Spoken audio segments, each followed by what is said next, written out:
Mummy તો નીચે હું રાડ્યું નાખે છો, ઉપર આવ, મારે તારું કામ છે. કાં તો એમ કે ભાડું આપે, નહીતર થોડો ઘણો રહેવાનો ખાવાનો અહીંયા ખર્ચો આપે, કારણ કે કેટલો ખર્ચો થાય છે. એક જણા ઉપર બધી જવાબદારી આવી જાય. અરે તું બાપા રહેવાનો અને ઘરનો ભાડું અને ખર્ચો માંગતી હતી. મમ્મી તને કાઈ શરમ આવે છે?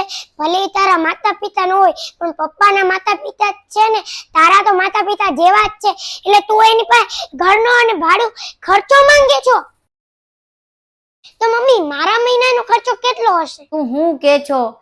કાલથી તે કામ ગોતી લઉં અને કામ કરવા માંડું અને ખર્ચો દેવા માંડું. તું એક કામ કર મમ્મી, મારો રહેવાનો, સ્કૂલે જવાનો, સ્કૂલનો, ખાવા પીવાનો બધો ખર્ચો નોટમાં લખી રાખ. હું મોટો, જો મને કઈ કામ ન મળ્યો તો હું મોટો થાય અને ત્યારે કમાવા માંડીશ, ત્યારે હું તને આપી દઈશ અને ઈ તે વ્યાજ હારે.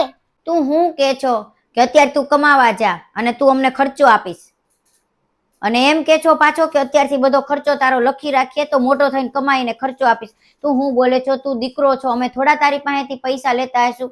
હા, એક છે કે તું મોટો થઈને કમાઈશ, પછી અમને એવી આશા છે કે તું અમને રાખીશ અને અમારી બધી જવાબદારી ઉપાડીશ, પણ અત્યારથી થોડા અમે તારી પાસે એવો ખર્ચો માંગતા હશું. તો બા દાદા પાસે કેમ માંગે છો? ઈ તારા માતા પિતા જેવા જ છે, તો એન પાસે હું કામ માંગે? હા મમ્મી, તું જે કે છો ને એ સાચું જ છે. ખૂબ માંગ બા પાસેથી, ખૂબ માંગી, ખૂબ ખર્ચો માંગી લે અને બધું ભેગું કરી રાખ. પછી તું જ્યારે ગઠી થઈશ ને, મારી વહુ આવશે ત્યારે ઈ તારી પાસેથી બધા પૈસા માંગશે, ત્યાર તો વધારે હશે અમારો ખર્ચો, એટલે ત્યાર તાર દેવા થાય ને, એટલે અત્યારથી ભેગો કરી રાખ. અત્યારથી તું નોકરી ધંધો બધામાં પૈસા લઈ લે, બધા પૈસા ભેગા કરી લે, એટલે તું ગઢી થઈ ને ત્યારે તારી પાસે વધારે પૈસા હોય. અને હું એમ જ કહીશ છેલ્લે કે જો પૈસા ન દેવાય તો ઘરમાંથી નીકળી જાવ, કેમ કે તું અત્યારે બા દાદા એમ જ કે છો ને.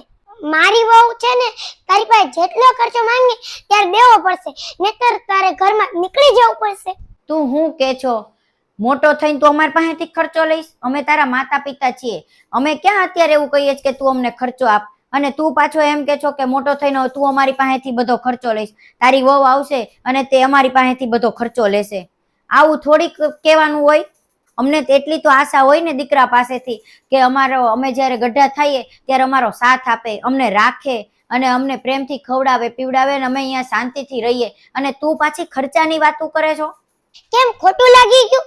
આટલી વારમાં એક શબ્દ કીધું એમાં તો બા દાદાને તો કેવડી મોટી મોટી ધમકી દે, રહેવું હોય તો રહ્યો, નીકળી જાવ, નહીતર ઘરમાંથી ભાડું દ્યો, નહીતર ઘરમાંથી ઉડી જાવ. પછી તો જેવા સાથે જેવા, મતલબ જેવું કરો એવું ભરો. પછી તું અત્યારે બા દાદા જેવું કરે છો એવું હું તારી યારે કરીશ. આજે હું બા દાદા પાસે બધો ખર્ચો માંગુ છું તો નક્કી જ છે કે ભવિષ્યમાં જ્યારે હું ગઢી થઈશ ત્યારે મારા દીકરાને વહુ આવશે તો એ મારી પાસે ખર્ચો માંગશે. એ તો એવું જ હોય, જેવું કરીએ એવું ભરવાનું થાય પછી આપણે. સાચી વાત છે, તે સાચું કીધું. અરે મમ્મી, હજી કહું છું તું સમજી જા, નહીતર મારી વહુ આવશે ને ત્યારે તારી પાસે ખર્ચો માંગશે ત્યારે તને બહુ રોવું આવશે, કેમ કે તને બહુ દુઃખ થાય. એટલે કહું છું હજી ટાઈમ છે, માફી માંગી લે બા પાસે. જે મા બાપે તમને આટલા મોટા કર્યા એને તમારી પાસે 1 રૂપિયો માંગ્યો, ઘરનો ખર્ચો માંગ્યો, અને તમે એને ભાડું અને ઘરનો ખર્ચો માંગો છો? કેવી શરમ વિનાની વાત છે.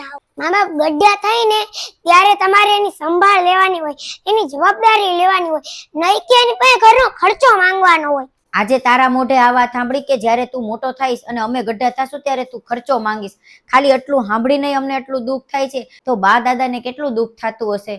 અને મેં એને એવું કીધું કે તમે મને આ ઘરનું ભાડું કે ખર્ચો આપો, અને આટલા મોટા કર્યા તોય એને આપણી પાસે તો 1 રૂપિયો નથી માંગ્યો, કોઈ દી કોઈ ખર્ચો નથી માંગ્યો. અને એને તે એના દીકરા અને વહુ પાસે એટલી આશા હોય ને કે ઈ ગઢા થાય ત્યારે એની જવાબદારી લે, એને પ્રેમથી રાખે, અને ગઢપણમાં અમે એની પાસે પૈસા માંગીએ. આ તો કેટલી ખરાબ વાત કહેવાય. ખબર નહીં આવું મેં હું કામ કર્યું, મારે આવું નહોતું કરવું જોઈતું.